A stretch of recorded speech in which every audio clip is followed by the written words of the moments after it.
back to another episode of Handloader TV. And in this episode, we're moving right along with our mini-series on World War II small arms. And to help me out with it, I have my good friend, Mike Venturino, who's also the author of Shooting World War II Small Arms. And we got two Russian rifles. That's right. These are Soviet M38s and M44s. The M38 doesn't have a bayonet attached to it. The M44 does, which I'm no expert on bayonet fighting, but I don't see the reason to attach one to your carbine and makes it heavier. Feel that makes it heavier than a standard rifle. The point of a carbine is a light, short rifle. And it's kind of messes with the balance. Not only makes it heavier, it makes it kind of front heavy. Yeah. There was Russian doctrine in World War II that infantry troops went into battle with their bayonets mounted. If you see vintage photos, you'll see it. They got the bayonets mounted. Right. I guess they figured this was a way to do these. And the only reason I bought this was because it filled out my collection. But I've never opened the bayonet. I think I know how to do it. But I'm not going to waste time on it because I'll never open it again. They shoot good. They're short and they really bark. They make a lot of noise. And they have decent recoil. This one not, because it's heavy. They were issued to artillery units, cavalry units, machine gun crews, anybody that was fighting with something else but needed a weapon for self-defense. Oh, okay. So you didn't really see these issued to like the standard infantry or anything like that. They were pretty reserved then. That makes sense. So any thoughts on the Mosin action itself? Oh, it's a good action. They use it on their Model 9130s. There's nothing wrong with the action at all. The Russians didn't believe in giving guns a real nice finish. These are actually pretty good finish for a Russian gun.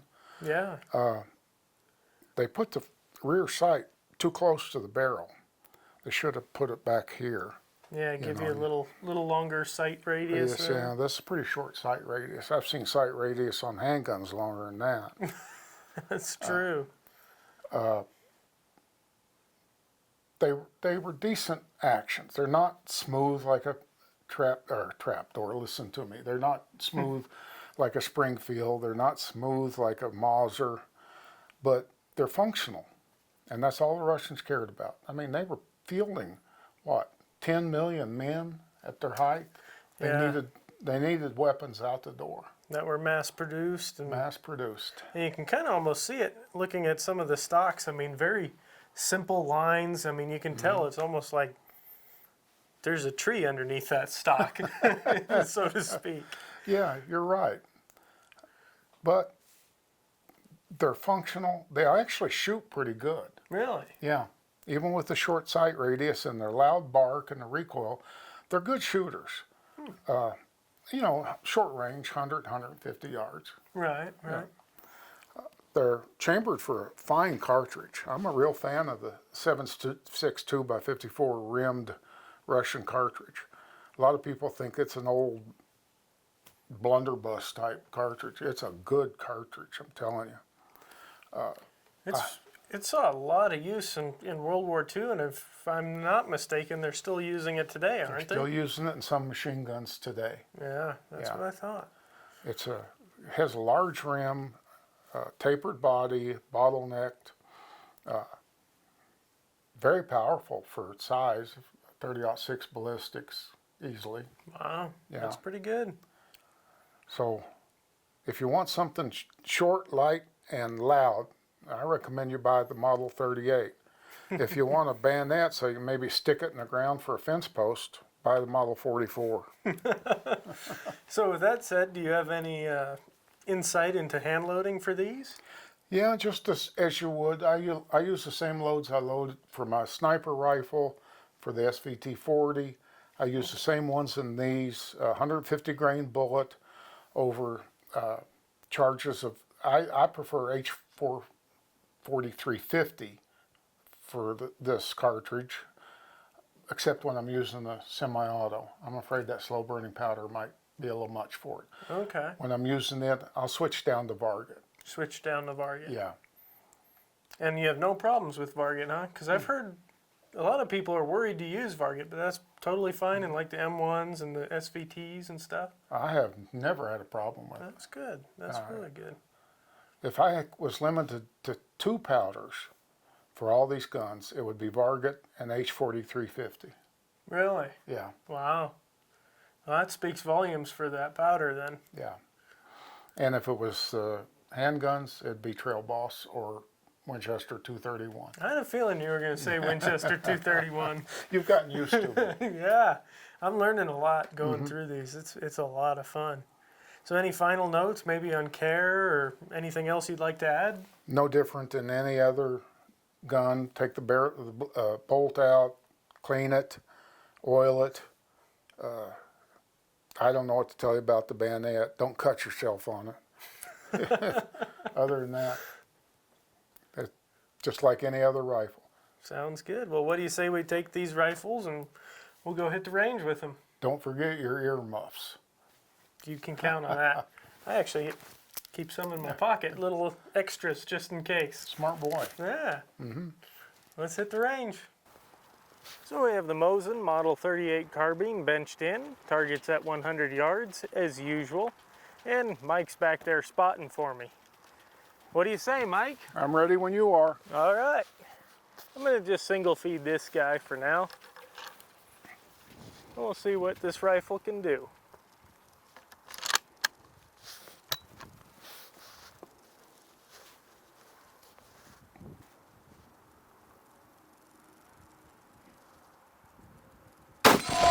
Okay, you're on the target at the far right. Far right. I'm going to see if I can't walk that in just a little bit. Is it pretty close to the edge? Yeah, hold a little bit to the left. Whatever elevation you're holding, hold it again. Okay.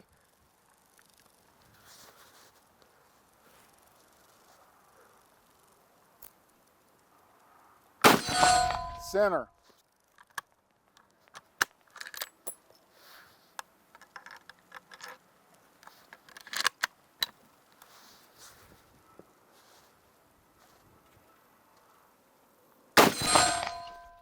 Inch and a half away. All right.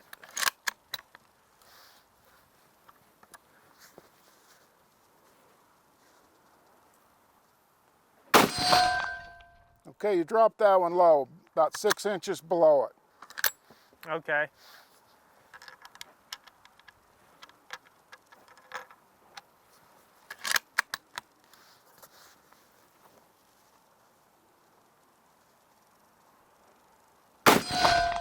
That's just above your last one. Was that 5 shots? That was 5 shots. Okay. Go ahead, shoot this one though, All just right. for me. You got it. I won't say no to shooting more.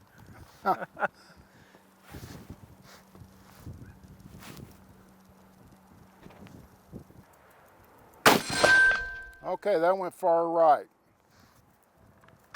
Not a particularly accurate carbine. Not a particularly accurate. I felt like I was holding pretty good on that one, and Yeah, you know what? I will say this carbine has a lot better trigger than the sniper rifle Mosin that we did in the other video. it doesn't have to be very good to be better than that. I know that's not saying much, is it? But it felt better, and Barks, doesn't it? it does. It barks quite a bit. That short barrel, Yeah. it really makes it louder. Yeah. I mean, kind of a trend we saw throughout all the carbines, I think. You know, the Correct. British carbine. The M1 carbine, that was pretty nice.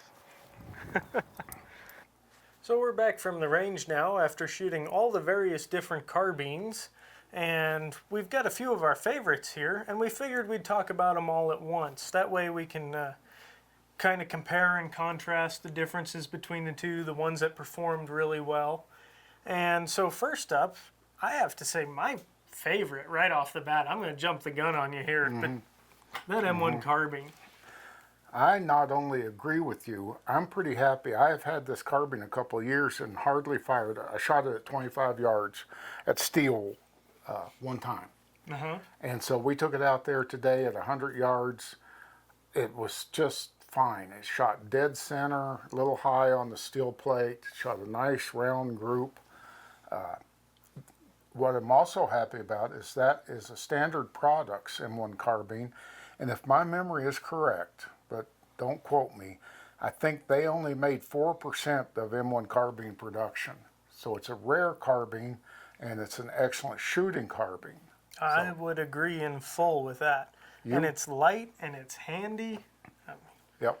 You being here got me to get this out and use it, and I appreciate that. Well, I'm glad you were willing to share it with me and share the ammo, because that was really, really cool to see just how capable these carbines are. Yeah.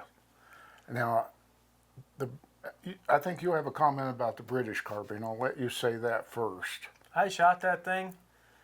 I don't mind the Enfield action here. I mean, it's not a bad action. Whoever's bright idea it was to put this little, I don't even know what you'd call that, a torture device, Mike? Torture device, for sure.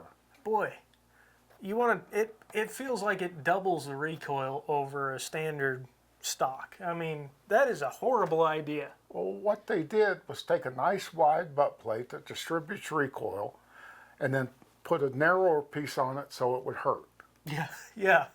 Yeah, that's exactly what it feels like too. It hits you, and I'm sore. My shoulder's sore from all the shooting and everything, but this one, it downright hurt. That's why I didn't shoot this one. That's a smart move. Here, you shoot it.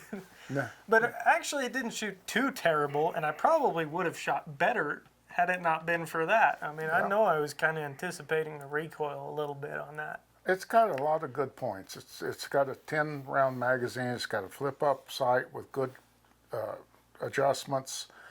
The only thing wrong with it is that butt plate. I agree with you.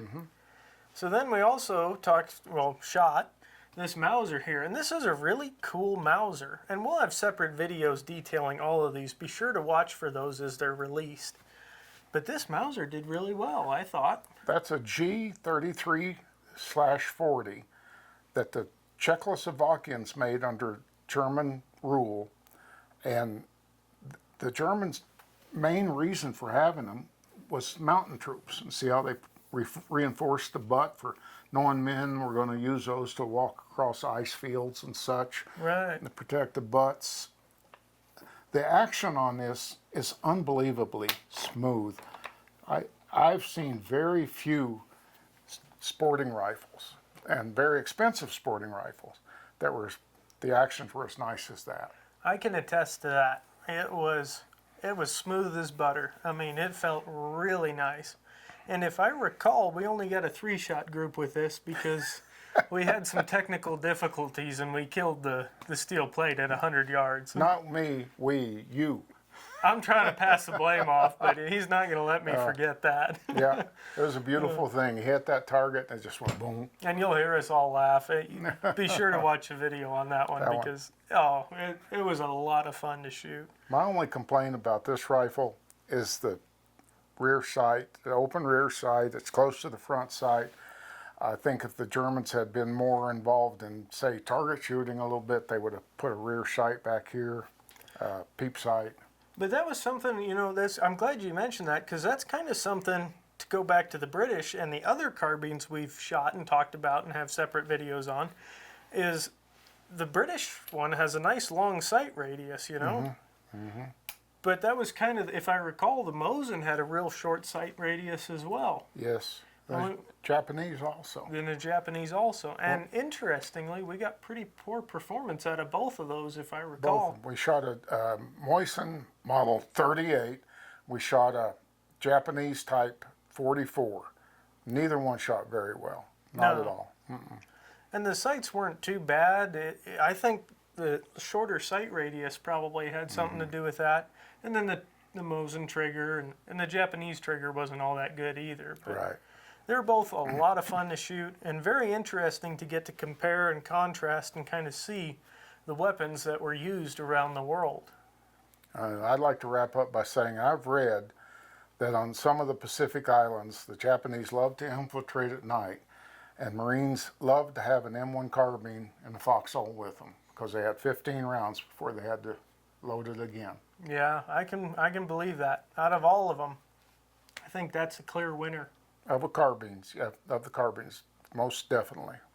And we only scratched the surface with information on each of these rifles. Again, we'll have videos on them, but if you really want to learn more about these rifles, and you need to check out Mike Venturino's book, Shooting World War II Small Arms. He's got his loads in there for these rifles, which we shot a lot of. Mm-hmm. He's got all kinds of numbers and manufacturing and when and where and all kinds of information. So be sure to check that out.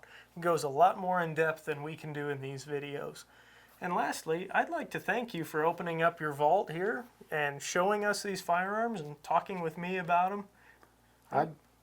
I'd like to thank you for bringing your enthusiasm to my house. Anytime. I had so much fun. And I hope you guys can see that in the video. This was just, it was two guys getting together, talking about rifles they love, and I'm learning all about them.